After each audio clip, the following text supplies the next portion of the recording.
keeps you spinning round.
Hey Mike, do you think you can log on there and just to check if the audio is okay?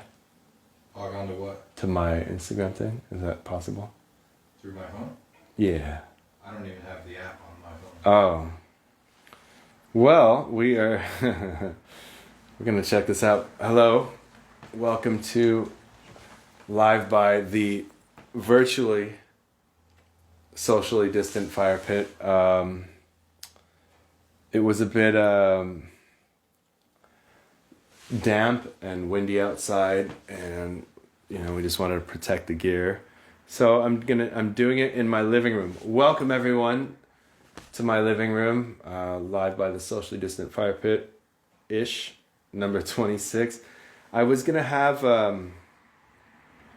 Patrick Mertens here, and we were gonna do a couple tunes, but we canceled because of the whole we couldn't do it outdoors, and we're still doing the safe bit. But so we're doing it inside, and tonight my guest, I'm gonna play you. I just put a song together, and try to make a little lovely set for you. Mike Rings is my guest tonight, a good friend and my temporary roommate as well. So imagine that, yeah, it's all in the family. I wanted to start, first of all, it is a good day. We're good. Yeah, it's there's good things happen today, or at least a path that could lead to good things.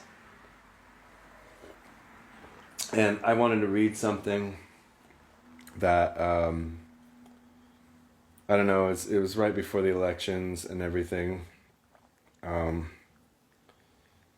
That, I don't know, gave me some inspiration.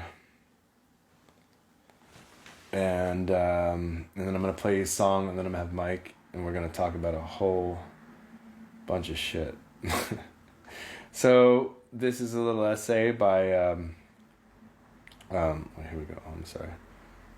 I should have queued this up beforehand, and I didn't, so welcome to my show. This is by Clarissa Pinkola Estes, and it's called We Were Made for These Times. Do not lose heart, we were made for these times. I have heard from so many recently who are deeply and properly bewildered. They are concerned about the state of affairs in our world right now. It is true. One has to have strong cojones and ovarios to withstand much of what passes for good in our culture today. This is not the original one. I'm like, this is someone else's fucking version. Anyways, this is someone else's shit, because she doesn't say cojones. Here we go. Let's get it right this time. This is really good. Just hang out for a second and trust me. This is help me wake up.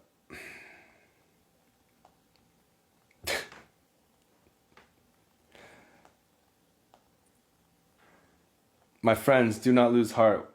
We were made for these times. I have heard from so many recently who are deeply and properly bewildered. They are concerned about the state of affairs in our world now. Ours is a time of almost daily astonishment and often righteous rage over the latest degradations of what matters most to civilized, visionary people. Ours is not the task of fixing the entire world all at once, but of stretching out to mend the part of the world that is within our reach. Any small, calm thing that one soul can do to help another soul, to assist some portion of the poor, suffering world, will help immensely. It is not given to us to know which acts or by whom will cause the critical mass to tip towards an enduring good. What is needed for dramatic change is an accumulation of acts, adding to, adding more, continuing. We know that it does not take everyone on earth to bring justice and peace, but only a small, determined group who will not give up during the first, second, or 100th gale. One of the most calming and powerful actions you can do to intervene in a stormy wind is to stand up and show your soul. Soul on deck shines like gold in dark times. The light of the soul throws sparks, can send up flares, builds signal flares, causes proper matters to catch fire, to display the lantern of soul in shadowy times like these, to be fierce and to show mercy towards others. Both are acts of immense bravery and great necessity. Struggling souls catch light from other souls who are fully lit and willing to show it. If you would help to calm the tumult, this is one of the strongest things you can do. There will always be times when you feel discouraged. I too have felt despair many times in my life, but I do not keep a chair for it. I will not entertain it. It is not allowed to eat from my plate. The reason is this: in my uttermost bones, I know something as you do. It is there can be no despair when you remember why you came to earth, who you serve, and who sent you here. The good words we say and the good deeds we do are not ours. They are the words and deeds of the one who brought us here. In that spirit, I hope you will write this on your wall. When a great ship is in harbor and moored, it is safe. There can be no doubt. But that is not what great ships are built for. I love that essay by Clarissa Pinkola Estes. Honestly, I've read that every day when I wake up for like the last few weeks. There's a lot of stuff ahead. And until then,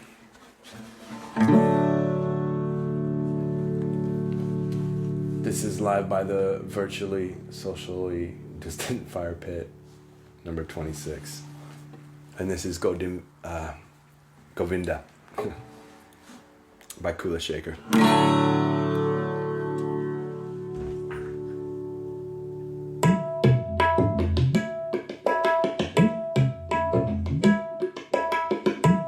Aha!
thank you. I think I got to utilize some backing tracks on speakers here with a little bit of tabla. That was exciting. That was Govinda by Kula Shaker, and rightfully so, to set the tone, I have a guest tonight, and we're gonna make way. Mr. Rings, please join me. And how the hell are you, man? Good.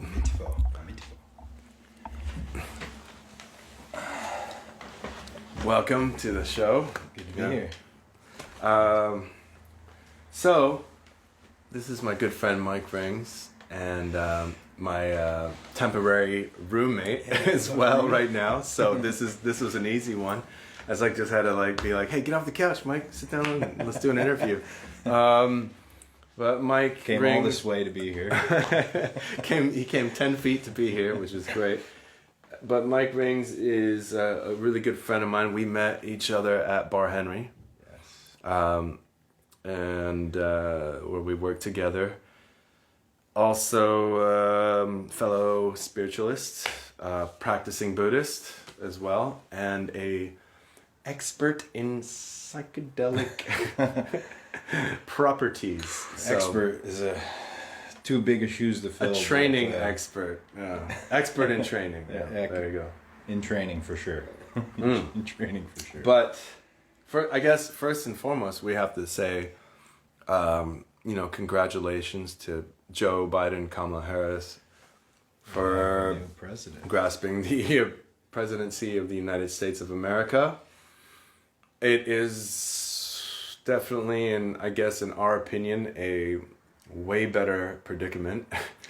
It's a good predicament. Yeah, not bad. It seems like a proper change to what is happening, what has been happening, but we can't deny that a lot of this change came from being oppressed and suppressed, Most definitely. And but at the same time, it's not over, it's like this is just because he won. It's there's a lot of stuff, and I know people are excited and it's great, but also, we got to remember that there are a lot of people didn't vote for him. And that is not something, in my opinion, to be completely shunned upon, to shun people for that or separate them, because at the end of the day, it's like someone like that manipulates fear in people. And it's and I know some people, to be honest, I know people that probably voted for Trump, and it's they're not bad people, they're fearful, and they're trying to hold on to things that give them security, and that's what it is. And they're not bad people.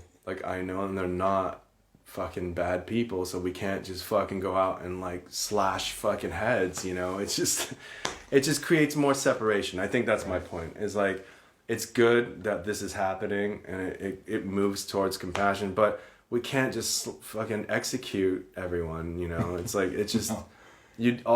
If we do that, we're just creating more separation between us, Right. And that's what anger does. And I know that for a fact, because that's what anger did to me. It did it to definitely you. to me. Yeah. And it's not a good thing to be in. I've been there many times, and it's very destructive. It's been destructive on my life in many ways. So let's just try to remember that, keep fighting the good fight, but And to support whoever may end up there, but whoever is there is important, because they're our leader regardless of whether we like them or not. And if they're going to be there, why fight what's already become, when we can assist rather than resist? Absolutely. Yeah. And we, I think, and just by experience, I know that resistance, when it's done properly, it's it can lead to great change. But Sure. when it's just making them you versus, I versus them or anything like that, all we're really doing is we're just creating a bigger wall. And it doesn't matter who the fuck is president, to be honest. Like, I mean, the thing is, it's great. Like, let's celebrate, go out and celebrate, do your thing. But it doesn't really matter who's president because the separation still exists. And it's always going to exist. And it's not going to change unless we just stop hating each other. Right there. And that's it. And the only way you can stop someone from hating you is you got to take the first initiative not to hate them, you know? And it's hard. Because they want to fight you, but you know, we all have our own fucking issues, you know, and that's at the end of the day, it's like we all have issues. Everyone, even if you think you're the most righteous person on this fucking planet, you have fucking issues, and it's creating like separation and suffering for other people, you know. So, and as long it's fine, but as long as you remember that. So that's all I wanted to say about that. Like I'm glad that everything's change is good, and I've been doing things to help it, you know, as much as I can do, mostly changing myself, which is probably the best thing all of us can do. But most definitely. Yep. It's just important to remember that, like, let's just not throw fucking rocks at each other. Yeah. And it's hard to endure, I know, but you know, it is really the only way, I think. It's just compassion. But anyways, enough about presidents and fucking whatever the fuck is going on. Let's talk about Mike Rings right now. So Mike Rings. Yeah. Let's get a little bit of history, man. Just first of all, like where I don't know. What do you identify with? Oh boy. I try not to identify with too much of anything, you know, but we're all who we are. I mean, I identify as a New Yorker growing up in a restaurant with a, you know, family that was big and loved and all these things. So my identity goes back to what my childhood was like, where I'm from, where I grew up, things like that. But I know that my true identity is inside. It's in, you know, my heart, if you will. Right. Center. This my that place of peace, that place of contentment and love is where my true identity is. But but I'm a New Yorker through and through. by predicament. That's great. And also, you know, as I was saying before, we met each other at Bar Henry. I'm bartending there. Well, I was, and eventually. And you were working security. And then just a little bit, you know, just going back to the current situation. You went up north and were working at a farm. Yeah. Cannabis farm. Biggest cannabis farm in legal production. Yeah. So it's beautiful. Yeah, and then things happen and you came back, and we just happened to reacclimate with each other, which is great because we're kind of both on the same path, which I am very grateful for. Like, I mean, honestly, it just, and it was funny, like it wasn't even forced.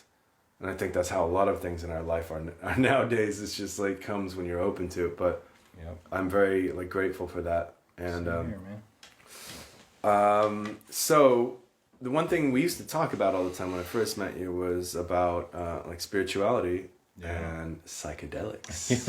we did. We had many psychedelics. Obviously, that's the theme. If you can't see the crazy mandala going on behind, and the Kula Shaker song, you know, all in Sanskrit. Which, by the way, was really great. Yeah, thank you, man. Yeah, Kula Shaker Govinda it's a Sanskrit chant, and it's the only Sanskrit chant that ever made the top 10 in the UK charts, which the bass player was very proud of. He's like, yeah, we got a Sanskrit chant in the top 10 UK charts in the 90s. And it's a great song. I've always loved that one. And it was fun to learn the lyrics and learn what they meant and that it was a chant, you know, which is cool. I like it. It was beautiful. So let's talk about psychedelics and spirituality. Right. Like, this is a big one for us because this is what we do every day. Where do you start, you know? Warning, don't take these substances.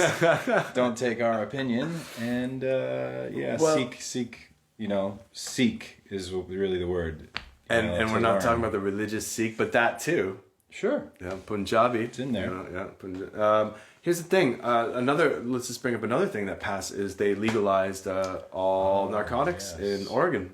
Yes. And that is a big move, and Great. especially for psychedelics, because they're using them in therapy for PTSD. Yes, mushrooms. Yeah, mushrooms, psilocybin for PTSD and everything, which has already been proven to work. That's great. I'm very happy Let's to get hear your that. opinion on that. Yeah. I'm super happy to hear that. Yeah. I think it's awesome. I think, that it's already been used for years, and to acknowledge it, to get the bad stigmas away from it. I have personal experience and a relationship with the mushroom spirit, if you will, and it has changed my heart, changed my life. So I think I'm super excited to see what continues, and I hope to see this roll out in the rest of the country. And right, which is a funny thing because this has been going on for thousands and thousands of years, and it just became a stigma basically within the introduction to like industrialistic, and capitalistic society, and so capitalism, the C word, but that evil C word, but it's nice to see it come back, and studying about it recently, which I have been, and it's just we have to honor those things of the past that have been in practice for thousands and thousands and thousands of years, way more than what the bullshit that we do has been in practice. And there's another thing. It's like, here's the thing, man. Like, I'm not even like a big psychedelic head. Like, I rarely do them. Like, I can count on one hand like how many times I've done it in the last year. And I can too. Maybe one extra, but pretty much count all on one hand. But I think that's the whole thing of it, is like anything, there's a stigma. It's like it gets abused and people are like out of their fucking minds. And the thing is, I do take them, but when I do, it's like very purposeful, and it has to be like in a certain setting. Like, I can't just be like, I'm not like partying. Well, I don't party that much anyways, but it's like, it has to be for a very specific ideal of, I shouldn't say ideal, that's such a bad word, a specific purpose of trying to be a better person. Let's just put it in simple terms. Yeah, that's simple. Yeah. Very separating from ego and just, what we perceive as personality and things like that. But what's your take on it?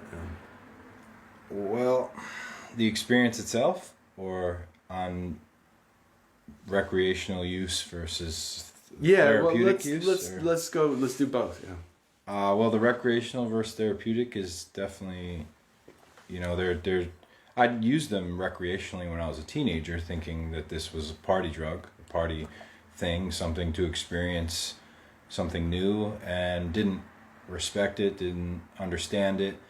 I had a basically 20-year break before I ever did it again. Yeah. And this time it was all about healing. It was all about growth, recovery, physical, mental, emotional, spiritual, to What were you tackling, Mike? Like, what was like your main issue? Let's get deep, man. This is live by the socially distant virtual environment. I get deep, man. I like cried a couple of times on this show, so like don't worry about it. All right. I'm vulnerable, but what was the issue we were tackling? Like, honestly. Well, I think that I wanted to. I reached a point where I kind of wanted to give up. Not that I was necessarily, wholeheartedly suicidal, but I definitely reached a point where I didn't want to wake up. Yeah. And, that disturbed me. Yeah. So I thought, I need some help, and I didn't want big pharma involved. I didn't want that in my life. Of course. And I wanted to use more holistic medicines and plant medicines to heal. And I knew that these options were out there, and I knew where to look. Google is everybody's friend. And you can It find can be your amazing friend. stuff. Yeah, it can be. It can also be your worst enemy. And just Yes. feed your fucking predicament and your addictions and social media and Google and So true. But if you use it wisely, you know, you can research and find a lot of stuff. Set and setting, like you said, is super important. So I did mine. All my experiences recently have been in silent darkness. Yeah. No music, nothing to see, no stimulus at all. Just me and that's going great. Inward. And I think they've changed my life. They were extremely beneficial to me in all those ways I said: physical, mental, emotional, spiritual. Yeah. So that's the difference, you know, between the recreational kind of carelessness. Yeah. Where these substances all should be respected. All respected. These are things that have been respected for thousands and thousands of years within different cultures, and like you don't just go out and do it. Again, why we can count on one hand like how many times we've done it in the past year or two. It's daunting, man. It's a scary experience sometimes. It can get deep. It's draining. I'm like sweating and crawling on the ground and crying and like asking for mother. It's like, it's not, but at the end of the day, you realize it's just that separation from your ego, the separation from who you think you are, and like you trying to find identity and realizing like you just have to let go of identity is really what it is. Right. Because all those things like anger, identity, we'll just leave it at those two. I mean, those two things are just like, they're not going to get you to peace, you know? And no matter what you believe in, like no matter if you're spiritual or not, it's like, it's just never going to get you to peace in your life. And I think they do help in that way if in the right setting, you know? Yeah. By the way, I'm going to announce this right now, but Respectful Lust, Radio Hour, and Live by the Socially Distant Firepit, November 15th, through the 18th, we're doing a spiritual retreat in the mountains in Big Bear. And Mike Rings will be a part of that. Myself, Mr. Marion, and hopefully Mr. Cortez as well. And maybe some, I don't know, we'll see who we hear from. But we are doing a full-on spiritual retreat, and we're going to be doing some pop-up fire pits and radio hours from there. And I think we're going to do a whole thing on this subject of meditation, spiritualism, and just life, existential stuff. Man. We're going to do like a whole talk. So we hope you join us, because it's something that means a lot to our hearts. And we hope maybe if you're into the same thing, maybe you can chime in, like join us and like share your own experiences and everything. Definitely love to hear other experiences. Yes, That's so good to hear. It's been life-changing, and just to really like, and not even like on a religious level, but just to internalize and realize why we do things and what it causes, and you know, and then you see other people doing it and you want to help but you can't, and okay, that's it. But what else? Like, let's talk more. I'm talking too much, man. We gotta go. Well, you know, I think it's been great to have someone to be able to talk to about these things too, because it's not like I can throw these ideas off of just anybody, and you know, most people would look at me like I'm out of my mind. You're taking plant. Well, I'm okay with that. Exactly, that's my point. You know, you're taking plant medicines, you're sitting in silent darkness, and then you're coming out of this with an experience that was a once-in-a-lifetime experience, and you totally changed your life. Not that everything on the outside has changed, but, you know, there's a dramatic change that the people that are close to you can notice. And something's different about you. Yeah. Well, you're exactly right. There is a lot that's different. I'm gonna check because the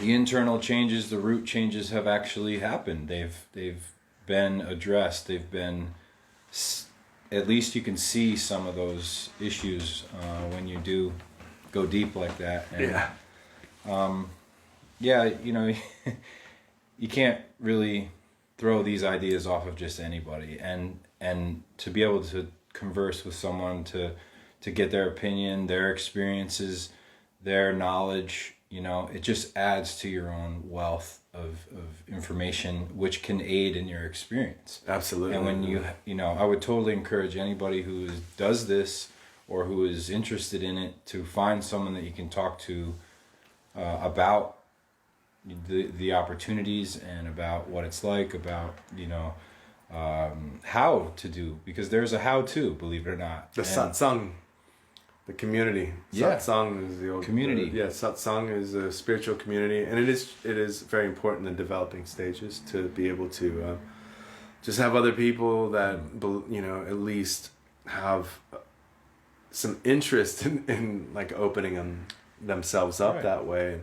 It really is just internalization. I think I used to get scared. I was scared of it. Like, I didn't want to do this, man. Like, ever. Like, I've always known about it. It sounds amazing. It's mystical. It's exotic. But the thing is, you're scared to do it because it really is like, it sounds like a dive off the, into the dark waters, and it's like, you don't know how shallow or deep it is. And yet for the many years, man, I've always read things and known things, but to really explore it, it really is just beyond anything. Just it's very self-exploratory. Mm-hmm. And I think that's the most important thing. Like, get into yourself, and you realize when you learn the knowledge of like the old traditions, in general, just like the teachings of Ram Dass have been huge for me. Same here. I'm fucking like massive, but he gets it all from Sanskrit. It's Buddhism and Hinduism, the oldest religions, man. Like they've been going on for years, but it's all interconnected with Christianity, the Kabbalah, the Quran, everything. Like, it's all interconnected. Once you really read about it, which I have, it's all interconnected. And it goes beyond religion, and that it really is just exploring your human condition and why we're so fucking miserable, because we're always like, I need more, I need this for my world and my this. And the thing is, even if you don't want to believe in the concept that we are all one construct, we are all God, that is the general belief. The idea is we all are connected. We're the same fucking thing. We're made of the same genetic material, literally, that stars are made of, on a scientific level. So you can take it as that, to that as well. It's like we are connected, and we do work in a certain way, and to be just, I don't know, entrapped in yourself and your own bubble and just thinking like this is your world, that is an illusion. Like, whether you believe in fucking spirituality, religion, science, or whatever, that idea of just ego, that you are separate from everything, is complete entrapment, man. It's just, there's no doubt, and I've experienced this myself, and you have, and I'm sure everyone that watches this, who's watching now or watch it later, like, you all have. So it's just something to entertain, we'll say, at the very least. But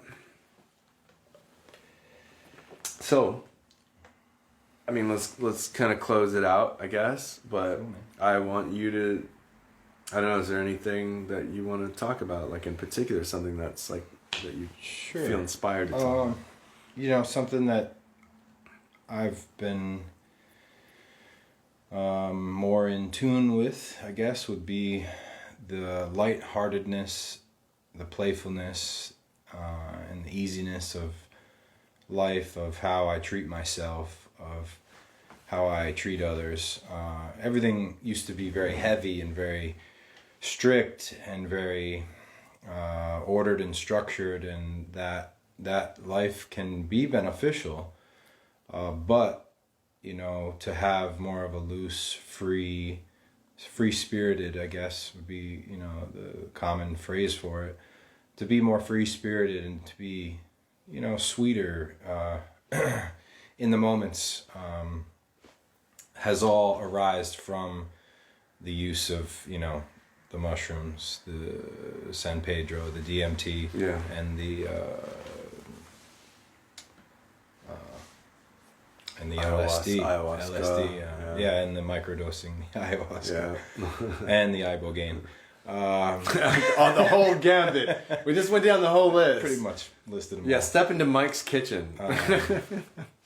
But to be able to have a rigid, rough spirit, with anger a lot behind it, to have a soft, kinder heart now, for me to see the difference in myself and in every interaction and in every thought.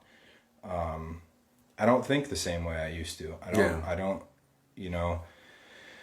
envision things the way I did. I believe in goodness and love more than I ever have. And we can say, the loving ourselves too is a thing that I always neglected. Yeah. And to That's be a able huge to thing, man. turn my love to myself, to know that I am deserving of it, to cherish that love and to nourish it. That's something that's brand new in my life. That's a hard thing. And I just want to say, man, like I do this thing every morning, and I'm just going to be very transparent about this. And I challenge any of you that are watching this who made it this far through this to do this. Just when you wake up in the morning, I have like a little book of mantras. There's one where I literally just say, I love you, I love you. And I think of everyone. I think of my friends. I think of the neighbors. I think of just people I ran into on the street. And I just say, I love you, I love you, I love you. And I just see their faces, my family, my kids, just everyone. I love you, I love you. Just, I love you, I love you. And when I first did this, I was like pacing around my place and I accidentally ran into the mirror. And I looked up and I was like, I couldn't say it, man. I couldn't say I love you to myself. Like, I really couldn't do it. I couldn't do it. It took me like a minute. And I mean, to be honest, it took me like 60 seconds to finally be like, I love you. And it was a big revelation, that we don't love ourselves. And most of us don't. Like, a lot of us don't. And we think we do, but you can't love anybody else on this planet unless you love yourself, and that is for certain. Yes. I fucking challenge you to do that, and then go in that mirror and look at yourself in the eyes and tell you that you fucking love yourself, because I guarantee you, like most everyone that's gonna watch this, it's gonna be a challenge. Yeah. And there are people that I think that I thought could do that, and I don't think they could do it. I never thought I would be the person to be able to do that, and now that's changed. So. Yeah, and now I'm able. I love me. I love I get me. to hang out with me all the time. Like very humbly though. It's not like it's not an egotistical thing. But anyways, Mike, it's great hanging out with you. Great having me. Thank you. Thank you. Yeah, thank you so much. And we're going to be back with a pop-up. I think we're going to do one before that. We'll have episode 27, but our spiritual retreat, if you want to join us, it's going to get crazy. We're going to be cooking like amazing vegetarian meals and stuff like that. And doing some good DJ sets and live music and stuff. And I think I want to do a couple meditation things too that I've been putting together. So let's do it. We got just out there. We're getting fucking crazy, man. Like, I know you're thinking, like, look at this guy. He's lost his fucking mind finally. Finally. And all I got to say to that is, yes. I finally fucking did. That note, ring the meta bell. Thank you very much. Socially Distant Fire Pit number 26. We'll see you next week. That's the wine. See, I haven't completely let go of all my attachments.